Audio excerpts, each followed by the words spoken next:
बच्चों, आज हम प्रेजेंट इंडेफिनिट टेंस लेते हैं। इसे हमने दो पार्ट्स में विभाजित किया है और सबसे ज़्यादा क्वेश्चन आंसर्स या स्पीकिंग है जो इसी पार्ट में बोली जाती है। आइए देखते हैं। यदि वीडियो अच्छा लगे आपको तो सब्सक्राइब करें और कमेंट भी करें। प्रेजेंट इंडेफिनिट टेंस, इसकी जो पहचान है ता है ती है में होती है। सिर्फ हम ता है ती है की ही बात कर रहे हैं आज। आइए देखते हैं। अफर्मेटिव अर्थात सकारात्मक, इसमें ही सी, इट और नाउन सिंगुलर के साथ वर्ब की फर्स्ट फॉर्म आती है और फिर उसमें प्लस कर देते हैं, या तो एस जोड़ देते हैं या ईएस। जिन वर्ब्स के अंत में O, double S, C H, S H, X या जेड होता है उसमें हम ई एस प्लस करते हैं और शेष में केवल एस ही जोड़ते हैं, ये ध्यान रखें। आइए अब आगे चलते हैं।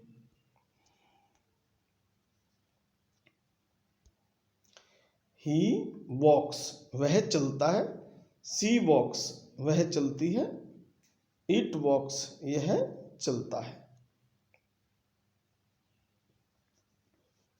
पायल वॉक्स पायल चलती है। आइए अब नेगेटिव लेते हैं। नेगेटिव में ही, सी, इट और नाउन सिंगुलर के साथ डज नॉट और उसके बाद वर्ब फर्स्ट आएगी, यानी अब एस या एस नहीं जुड़ेगा। इसका एग्जाम्पल ले लेते हैं।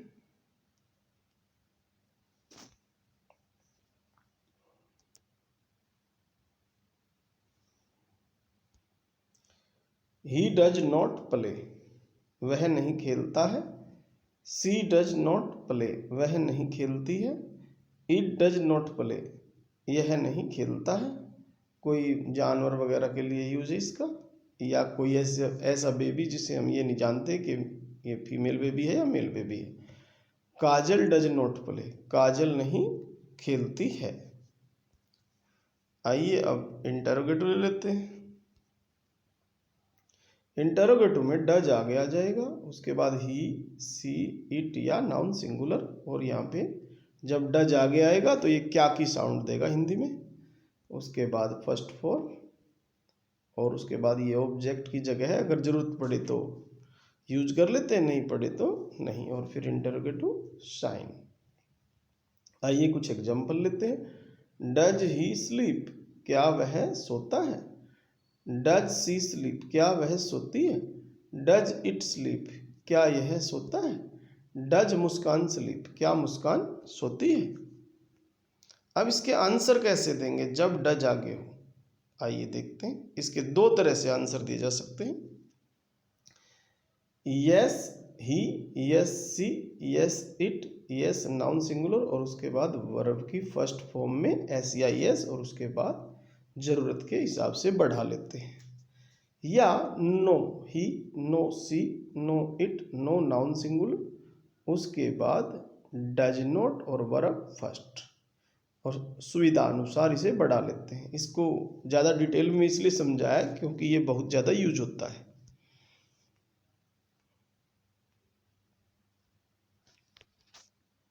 आइए अब आगे देख लेते हैं।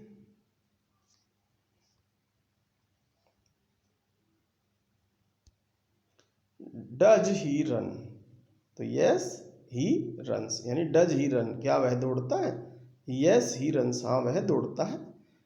या no he does not run नहीं वह नहीं दौड़ता है। डज सी टीच क्या वह पढ़ाती है, यस सी टीच हाँ वह पढ़ाती है। या no she does not teach नहीं वह नहीं पढ़ाती है। डज इट क्रीप क्या यह रेंगता है, यस इट क्रीप्स हाँ यह रेंगता है। या no it does not creep यह नहीं रेंगता है। आइए अब WH फैमिली लिखते हैं, जो इसका सबसे महत्वपूर्ण पार्ट है।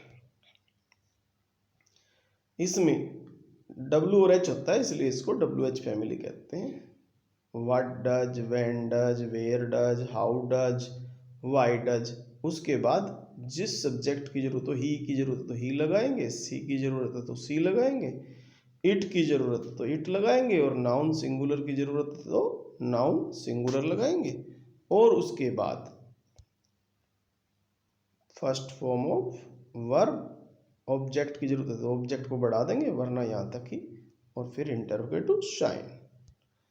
आइए अब आगे चलते हैं, इसका आंसर कैसे देंगे। ही, सी, इट नाउन सिंगुलर, जिसकी जरूरत है वही लगाएंगे, फिर वर्ब फर्स्ट, उसमें एस या एस जोड़ेंगे और सुविधानुसार सेंटेंस को आगे बढ़ाएंगे। आइए एग्जाम्पल ले लेते हैं। व्हाट डज ही डू, वह क्या करता है। ही टीच, वह पढ़ाता है। इसकी जगह कोई और आंसर भी हो सकता है। व्हाट डज सी डू, वह क्या करती है। सी वर्क्स इन ए कंपनी, वह एक कंपनी में काम करती है। व्हाट डज इट डू, यह क्या करता है। इट क्रीप्स, यह रेंगता है। व्हाट डज फादर डू, पिताजी क्या करते हैं। फादर अर्न्स मनी, पिताजी पैसा कमाते हैं या पिताजी धन कमाते हैं।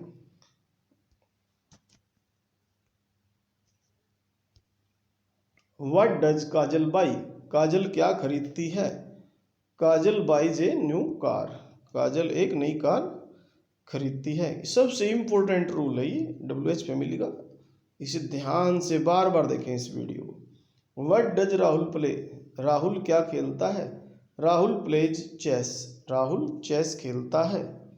When does he get up, वह कब उठता है। He gets up at 4 o'clock, वह 4 बजे उठता है।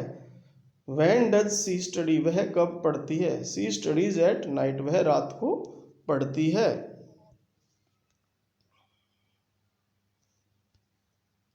वेयर डज ही लिव, वह कहाँ रहता है। ही लिव्स एट नरेला, वह नरेला में रहता है। वेयर डज सी प्ले, वह कहाँ खेलती है। She plays on the playground, वह खेल के मैदान पर खेलती है। How does he go there, वह वहाँ कैसे जाता है। He goes there on foot, वह वहाँ पैदल जाता है। इसमें आपने देखा होगा, आपको रूल आने के बाद केवल वर्ब्स याद करनी पड़ेंगी। जितनी ज़्यादा वर्ब्स याद करोगे उतना ही आप अच्छी इंग्लिश लिख पाओगे और बोल पाओगे। हाउ डज सी सीम, वह कैसी लगती है। सी सीम्स सैड, वह उदास लगती है। सीम मीन्स लगना या प्रतीत होना या दिखाई पड़ना। वाई डज ही विप, वह क्यों रोता है। ही विप्स, वह रोता है। बिकॉज ही लैग्स बिहाइंड, क्योंकि वह पिछड़ता है, यानी पिछड़ गया, पीछे रह जाता है। पीछे हम कोई भी टेंस लगा सकते हैं प्रेजेंट के। वाई डज सी विप, वह क्यों रोती है। She weeps because she has lost her matches, वह रोती है क्योंकि वह अपनी माचिस खो चुकी है, माचिसें खो चुकी है। Why does the dog bark, कुत्ता क्यों भौंकता है। The dog barks because someone hit him with a stick, क्योंकि किसी ने उसे एक स्टिक से मारा।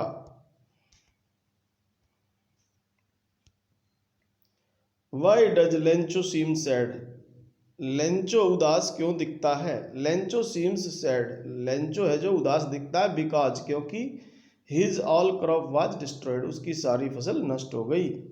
Why does Mandela deliver a speech, Mandela एक भाषण क्यों देते हैं। डिलीवर मीन्स देना, ए स्पीच मीन्स भाषण। Mandela delivers a speech, Mandela एक भाषण देते हैं। बिकॉज, क्योंकि he has become the president, वह राष्ट्रपति बन चुके हैं। तो उम्मीद करता हूँ यह वीडियो आपको समझ में आया होगा। और सबसे ज़्यादा विशेषकर 9th क्लास में, 11th में आंसर लिखते समय इसका यूज होता है। नीचे 2 होता है ये क्लासेज में। तो वीडियो को बार बार देखें और चैनल को अच्छा लगा तो सब्सक्राइब अवश्य करें। Thank you.